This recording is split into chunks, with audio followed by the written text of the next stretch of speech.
Yemen के Houthi लड़ाकों ने इजराइल को करारा जवाब दिया है। दरअसल मिसाइल और ड्रोनों से इजराइल की सबसे मजबूत हवाई सुरक्षा को चुनौती दी गई। सायरन बज उठे, शहर दहशत में आ गया। यह हमला सिर्फ ताकत को दिखाना भर नहीं बल्कि संदेश है कि हमें कभी कम मत समझो। हूती लड़ाकों ने दिखा दिया कि वे भी जवाब देने की ताकत रखते हैं, जवाब देने का मादा रखते हैं। इजराइल को सबक सिखाते हुए उन्होंने युद्ध की दिशा बदल दी।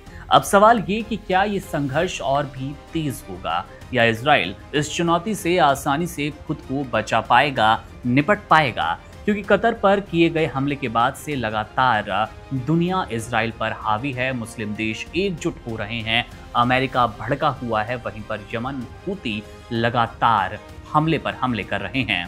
तेल अवीव और इजराइल के मध्य इलाकों में उस वक्त दहशत का माहौल बन गया जब यमन के हूती सड़कों की तरफ दागी गई मिसाइलों ने सायरन बजा दिए। इजराइल रक्षा बलों ने दावा किया कि उन्होंने मिसाइलों को हवा में ही मार गिराया। राहत की बात तो ये रही कि कोई बड़ा नुकसान नहीं हुआ, लेकिन खतरे की घंटी बज चुकी है। ये हमला पिछले कई महीनों से जारी संघर्ष का हिस्सा है। हूती विद्रोही इजराइल पर लगातार मिसाइल और ड्रोन से हमले कर रहे हैं। उनका दावा है कि गाजा में फिलिस्तीनियों और हमास का समर्थन कर रहे हैं। पिछले 22 महीनों में इन्होंने लाल सागर में जहाजों को भी निशाना बनाया। बुधवार को इजराइल ने यमन में हवाई हमले किए, जिसमें 46 लोग मारे गए और महिलाएं और बच्चे इसमें शामिल रहे। इस हमले के बाद हूती ने जवाबी कार्रवाई तेज कर दी। इजराइल ने तुरंत प्रतिक्रिया देते हुए कहा कि उसमें बहुस्तरीय हवाई सुरक्षा ने मिसाइलों को समय रहते हुए मार गिराया।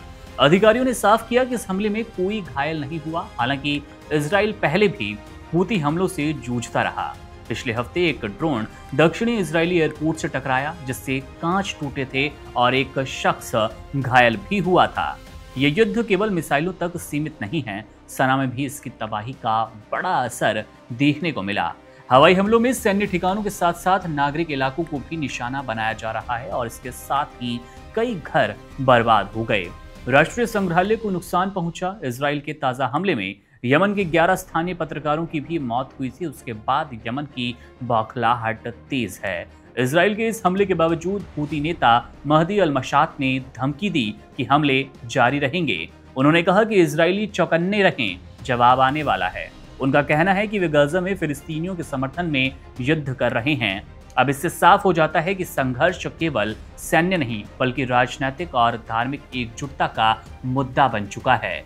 हवाई हमले केवल राजनीतिक संघर्ष नहीं बल्कि मानवीय संकट का वो एक गहरा चेहरा है, जिसके लिए सिर्फ बर्बादी का मंजर चौतरफा दिखाई देता है। युद्ध स्तर सना में लोग भोजन, दवा और मरम्मत की व्यवस्था से जूझ रहे हैं। अस्पताल भरे हुए हैं, स्कूल बंद हैं, बेघर लोग राहत शिविरों में जिंदगी काट रहे हैं। ये संघर्ष केवल इजराइल और यमन तक सीमित नहीं है, इसका जाहिर तौर पर वैश्विक राजनीति, ऊर्जा आपूर्ति, समुद्री व्यापार और सुरक्षा पर बड़ा और कड़ा असर पड़ रहा है। अमेरिका, यूरोप और अरब देशों की सुरक्षाएं, उनकी चिंताएं बढ़ रही है। युद्ध लंबा चलता है तो इसका असर आम लोगों की जिंदगी पर और भी गहराता जाएगा। हूती लड़ाकों और इजराइल के बीच तनाव ने क्षेत्रीय स्थिरता को जाहिर तौर पर खतरे में डाल दिया है, जबकि इजराइल अपने सुरक्षा उपायों को मजबूत कर रहा है। सना में रहने वाले लोग युद्ध की कीमत चुका रहे हैं। सवाल ये कि क्या ये लड़ाई कभी खत्म होगी या इसके बीच आम लोगों की जिंदगी और भी ज्यादा तबाह हो जाएगी। आने वाले दिनों में ये देखना दिलचस्प होगा कि ये युद्ध आखिर जाता कहाँ है। क्या ये खत्म होगा या फिर और भी विनाशकारी होता जाएगा? बहरहाल मामले पर हमारी नजर है। तमाम अपडेट हम आपको देते रहते हैं। दोनों देशों के बीच, दोनों मुल्कों के बीच जिस तरह का ये विवाद है, इस पर हमारी पैनी निगाहें हैं। कोई भी अपडेट मिलता है तो आपसे साझा करेंगे। मेरा नाम है मुकुंद, आप बने रहिए वन इंडिया के साथ। शुक्रिया। Subscribe to One India and never miss an update. Download the One India app now.